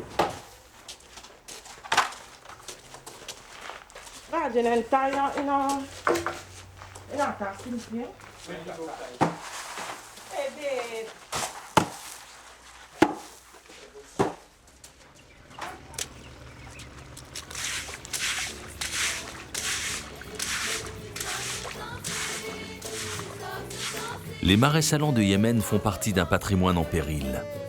Derniers de l'île encore en activité, ils connaissent en effet des difficultés économiques qui ont d'ores et déjà réduit le nombre de travailleurs sur le site.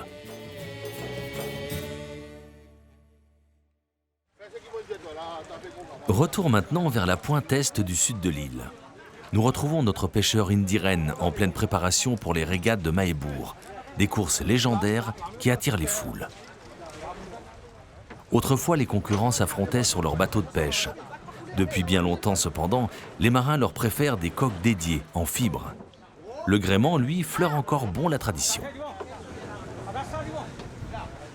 Cette année, Indiren fait figure de favori. Il a déjà gagné plusieurs fois la grande épreuve.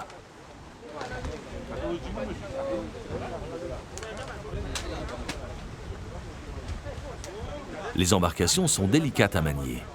En général, l'équipage est composé de grands costauds, dont la force permettra au navire d'avoir un poids suffisant lors de remontées face au vent. Mais au moindre creux, le voilier peut se remplir d'eau et couler instantanément. Un spectacle que le public adore.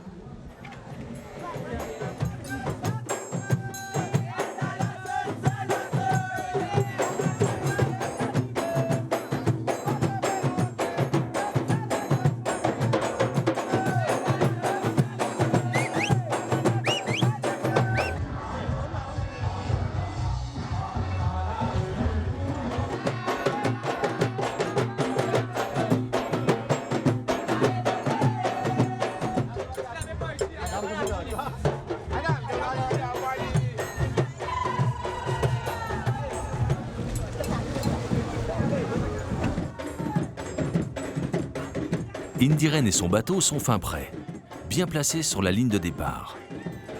Le signal une fois donné, chaque barreur va adopter sa propre stratégie pour atteindre au plus vite les bouées de passage obligatoires.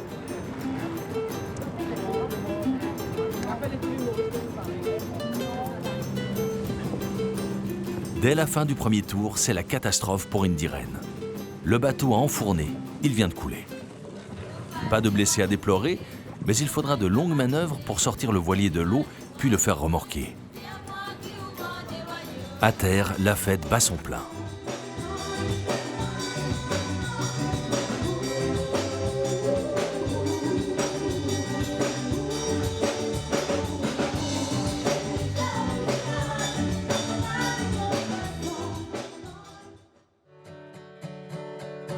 Nous quittons Mahébourg pour emprunter la route du Nord, qui longe la côte. Près du village de Rivière-des-Créoles, les champs de canne dissimulent de grands espaces naturels comme la vallée de Ferney. À Vieux-Grand-Port, le fort Frédéric Hendrick n'est plus que ruine.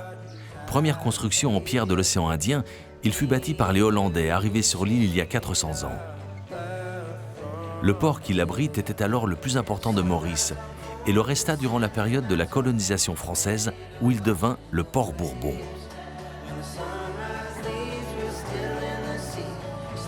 Tout au long de la route côtière, entre la montagne du Lion et la baie de Grand-Port, se succèdent de petits villages de pêcheurs aux noms évocateurs. Bois des Amourettes, Anse Jonchée ou Pointe du Diable.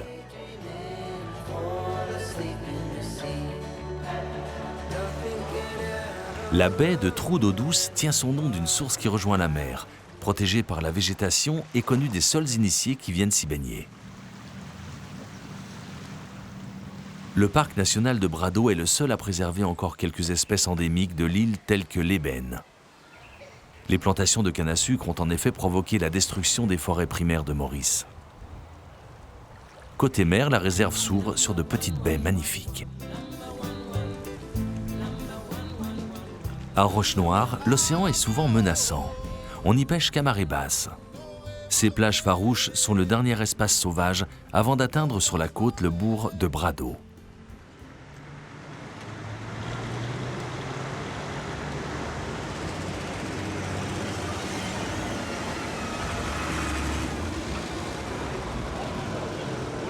En novembre, les amateurs se bousculent pour déguster les superbes ananas et surtout les litchis.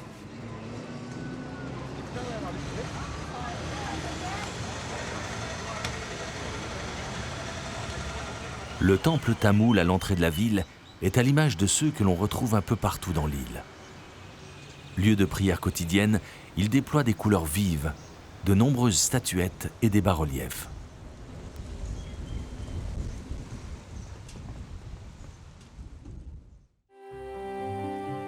Nous revenons sur la côte est à Poudre d'Or, en référence à la couleur du sable de ces plages. Ce petit temple célèbre la déesse Ganga qui, comme le Gange, possède un pouvoir de purification. Tout autour, Babou, un jeune artiste de 27 ans, égaye les murs de ses œuvres naïves.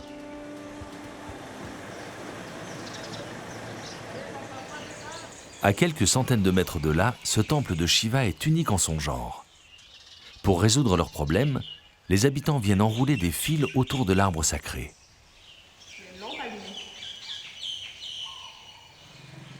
On vient aussi y prier Shani, dieu de la planète Saturne.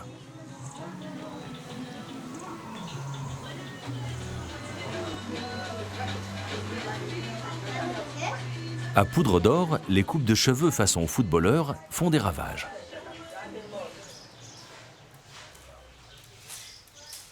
Dans une petite rue paisible, Ramesh complète ses revenus de pêcheur en fabriquant des casiers en fibre de bambou, entièrement naturels. L'hiver, les poissons ne rentrent pas dans les casiers qui sont en plastique ou en fil de fer. C'est ça qu'il faut, du naturel.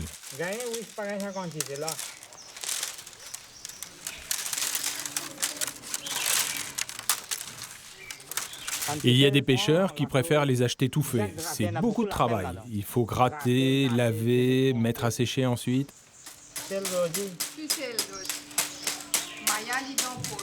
Ramesh est très sollicité. Ses casiers se vendent bien.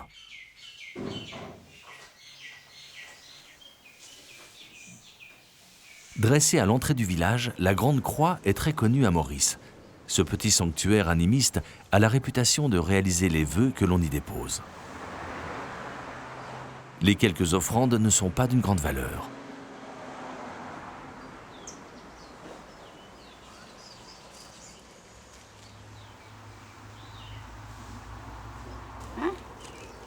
C'est une grande croix lorsque l'on fait la prière et que l'on formule une demande. Elle est exaucée.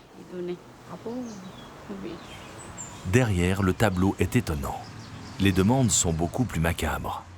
Si tu veux faire du mal à quelqu'un, tu fais un sacrifice.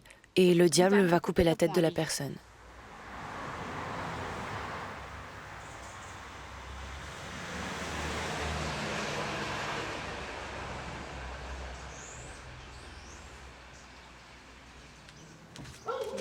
Au carrefour suivant, Joe accueille ses premiers clients. À l'heure du déjeuner, il vend des rôtis, un plat typique mauricien à base de galettes de farine, de lentilles ou de blé garni de différents ingrédients.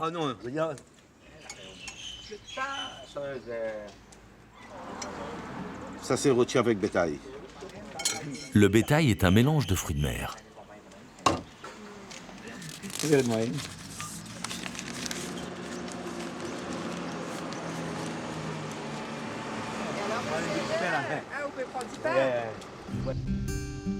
À la sortie du bourg, l'imposante chapelle de Marie-Reine semble protéger les champs de canne à sucre.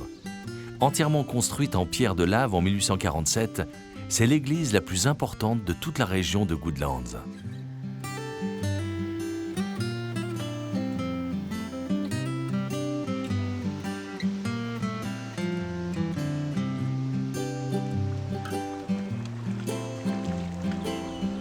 Dans la baie de Poudre d'Or, les derniers pêcheurs sont sur le chemin du retour. Une stèle rappelle le destin tragique de Paul et Virginie, héros de Bernardin de Saint-Pierre, dont l'issue du récit s'inscrit dans ses eaux.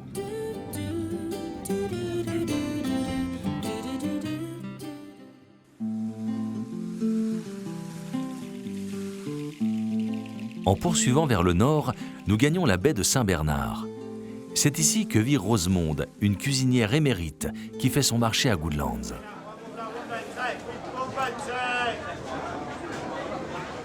Fatigué pour eux, masala l'heureuse carré. J'ai la ni safran piment, estégué maman, mon masala walé, en bocari mangé avec l'appétit. Impossible de trouver le poisson frais, réservé à la vente ambulante. Ici, les grosses pièces sont congelées.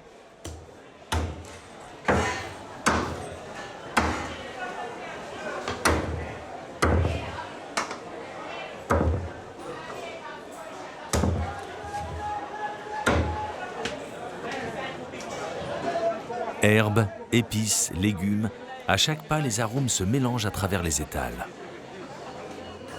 Ingrédient essentiel de la cuisine mauricienne, les pommes d'amour sont de petites tomates très parfumées. C'est très connu à Maurice, les pâtissons. Hein. Pas tout le monde qui aime ça, mais moi j'aime beaucoup et c'était très bon. Surtout pour les bébés.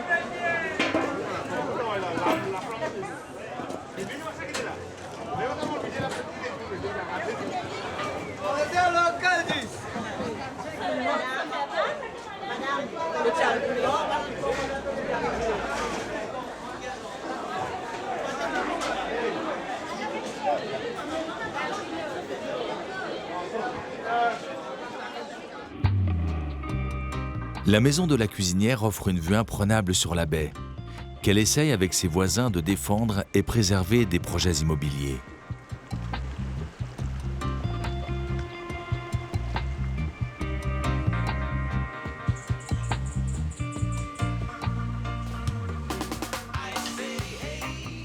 Ça, c'est du pierre volcanique. Volcanique, oui.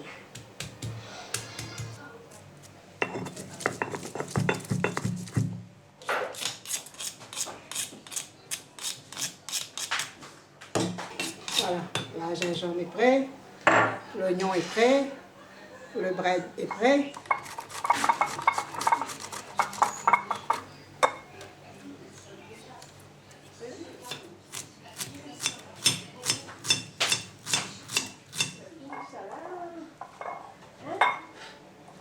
quand vous allez manger à ce moment-là, je vais mettre de l'huile d'olive et vinaigrette. C'est du cresson.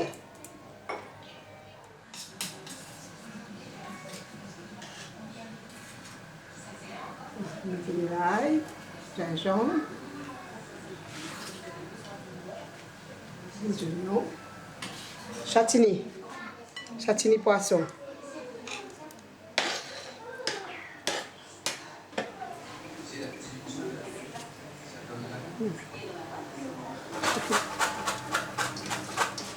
Adrienne aide en râpant une mangue verte. La cuisine de Rosemonde est simple, mais pleine des saveurs incomparables des produits frais rapportés du marché. Son mari André n'a plus qu'à se mettre à table. Il n'est pas le plus à plaindre. Derrière la maison, on découvre une étonnante installation. C'est le four à chaud. Le four à chaud, on met des coraux dedans. Et on cuit, on met le bois en bas, on met le coraux là-haut. Pour cuire, pour faire de la chaux, pour peindre les maisons. À l'époque, le chaud-fournier devait maintenir une température variant entre 800 et 1000 degrés Celsius, tout en réapprovisionnant régulièrement le four en corail pour s'assurer qu'il soit toujours rempli au maximum. La chaux vive était ensuite éteinte à l'aide d'une grande quantité d'eau. Autre icône de Maurice, Notre-Dame Auxiliatrice domine la pointe nord de l'île. Cette ancienne petite église des pêcheurs, restaurée et souvent photographiée, est devenue très prisée. Elle célèbre de nombreux mariages. L'arrivée à Grand-Baie réserve un décor bien différent de la station balnéaire autrefois pleine de charme, dénaturée au fil du temps par un urbanisme anarchique. On lui préférera la pointe aux Canonniers, où les grandes familles mauriciennes de Port-Louis possédaient jadis leur résidence d'été. Aujourd'hui, ces villas sont très cotées grâce à leur situation privilégiée. Au large, on aperçoit le coin de Mire, une île autour de laquelle, chaque année, vers le mois de juin, les baleines à bosse du pôle sud s'amoncellent. C'est près de ces côtes où elles passent tout l'hiver que les baleines se reproduisent, tous les 2 ou 3 ans.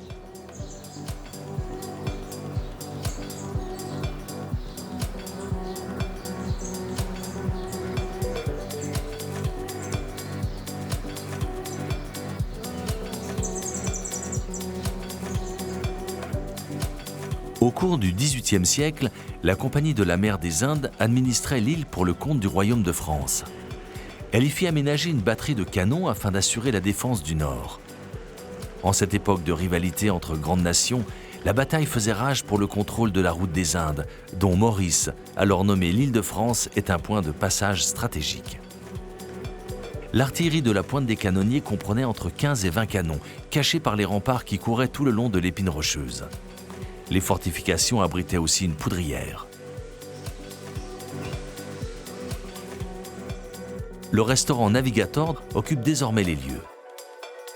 À sa tête, le plus grand chef de l'île, Morungun Kupen, nous dévoile l'une de ses spécialités. Aujourd'hui, c'est la rougaille de babonne au riz de tamarin. Parmi tous les poissons tropicaux qu'on a ici, comme le capitaine, le béret rouge, béret blanc, le perroquet, moi, mon préféré, c'est la babonne. Au niveau de chair, c'est très tendre et c'est une poisson vraiment qui a un goût exceptionnel et qui résiste bien à la cuisson, qui ne s'écrase pas et ça prend bien la sauce. On va préparer un riz au tamarin. Tamarin, c'est un ingrédient qui est très utilisé dans notre cuisine. Le tamarin d'origine, c'est ça, voilà. Et de ça, et on a la pâte à l'intérieur qu'on on écrase avec du sel, de l'huile pour conserver. Et ça va, on va mettre 2 feuilles de curry dedans. Le feuille de curry, c'est très utilisé dans notre cuisine à Maurice. À l'origine, lorsque les Indiens sont immigrés à Maurice, bien sûr, ils ont apporté quelques épices et parmi, il y avait le feuille de curry. C'est une feuille, un herbe qui a beaucoup de saveur et surtout beaucoup de bienfaits pour la santé. Une feuille incontournable dans tous nos petits jardins à la maison. Vous allez voir un petit arbre de feuilles de curry qui est là pour chaque préparation. Allez, on va cueillir une petite feuille pour rajouter dedans.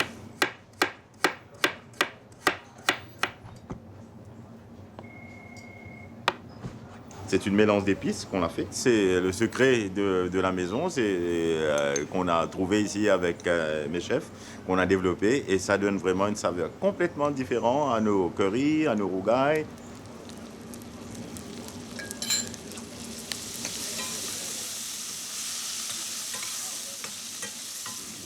Pomme d'amour, c'est de la famille de la tomate, mais c'est un petit peu plus acide. Il faut laisser cuire lentement. Et c'est là qu'ils sont arrivés d'autres épices qui est arrivé dedans, comme de l'ail, des gingembre. Avec la nouvelle génération et tout, l'utilisation du piment a diminué beaucoup vraiment dans les recettes. Le rougail se compose traditionnellement de légumes coupés en morceaux, d'oignons émincés et de piment. Maintenant, on va laisser mijoter lentement. Un peu doux. Bien sûr, là, on va laisser lentement et notre rougail est prêt.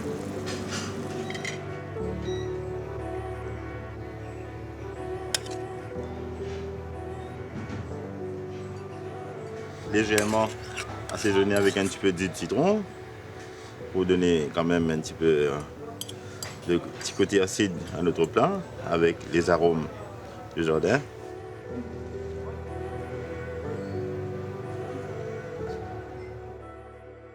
Il faut encore poursuivre le long de la côte pour atteindre Montchoisy, l'une des plages de légende de l'île. Chaque week-end, on y vient en famille, pique-niquer et profiter d'une mer calme. Pourtant, montée des eaux, érosion et présence des files à eau menacent en permanence le littoral, qui en 20 ans a déjà perdu plus de 20 mètres. En réponse, un plan de réhabilitation de la plage met en œuvre des récifs artificiels, destinés à tempérer les fortes montées de houle pendant les tempêtes.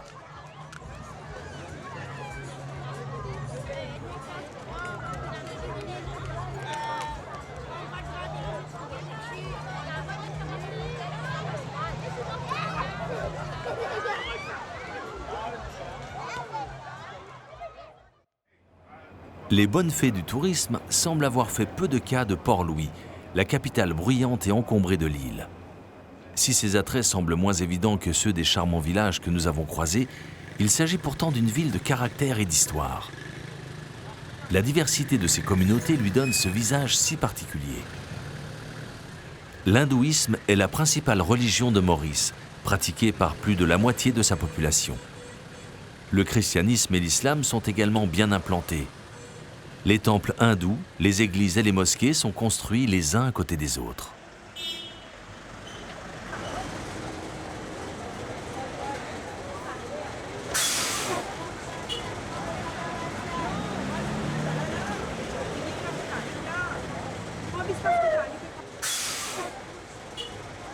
Le centre-ville est composé d'un ensemble hétéroclite de maisons de style colonial, de petites boutiques et de vendeurs ambulants. Autour du marché, les commerçants indiens ont pignon sur rue. Au XIXe siècle, il y a toute une migration de commerçants qui arrivent de l'Inde, en particulier de l'État du Gujarat, et ils s'installent à Port-Louis autour du marché central. Et cette boutique, c'est un bon exemple de cette migration parce que finalement, c'est une famille qui est arrivée, donc on est peut-être à la 3e génération, donc au même endroit, et ils importent tout ce qu'on mange à Maurice, donc du riz, des lentilles, des grains, des épices aussi beaucoup. Ouais.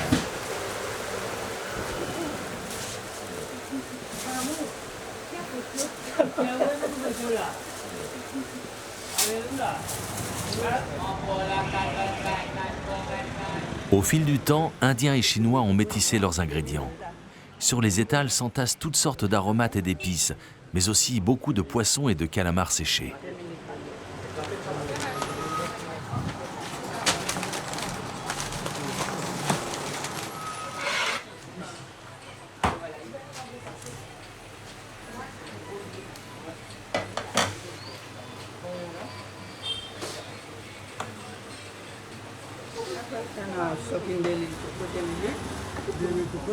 Ne jamais se fier à la taille ni à la couleur d'un piment. Les plus petits sont souvent les plus redoutables.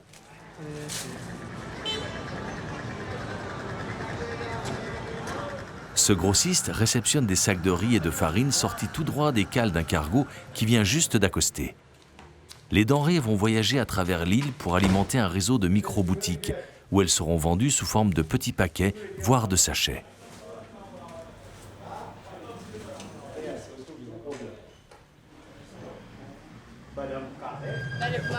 À grignoter toute la journée, les samoussas et les gâteaux piments sont ici frais et faits maison. On traverse volontiers la ville pour venir les déguster.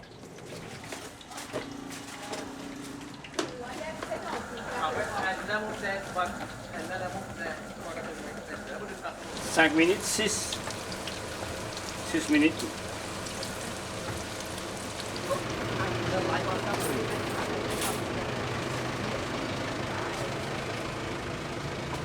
Deux minutes. Un petit peu chaque ligne, voilà.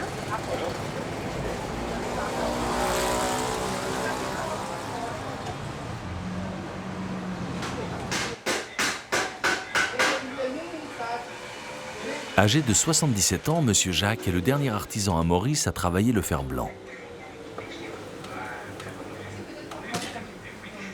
À l'œuvre depuis l'âge de 15 ans, il ne trouve aujourd'hui personne pour reprendre son atelier.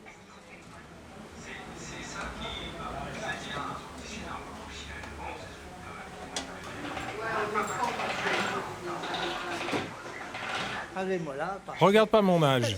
Mon âge est dépassé, j'ai 77 ans. C'est le moment de s'arrêter.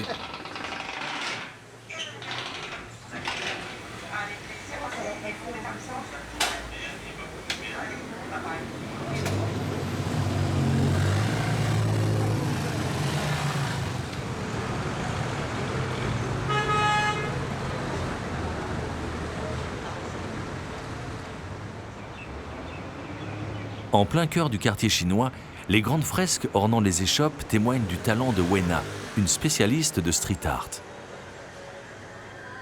Dans la pharmacie de la famille Honing, on prépare encore à la main tous les remèdes traditionnels.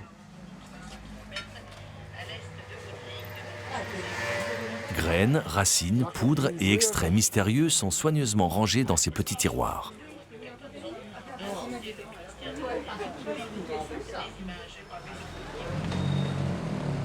Bien d'autres trésors attendent d'être eux aussi découverts, tels que l'imprimerie City Press, où la machine n'a pas encore remplacé l'homme pour composer les textes et illustrations. Un véritable musée pourtant en parfait état de marche. Petite île de l'océan Indien, Maurice a le don de révéler à chaque visite de nouveaux traits de caractère, de nous emmener vers des criques ou des vallées que nous ne soupçonnions pas, et de nous plonger dans un bouillonnement ethnique et culturel qui en fait un lieu unique auquel on songe bien longtemps encore après l'avoir quitté.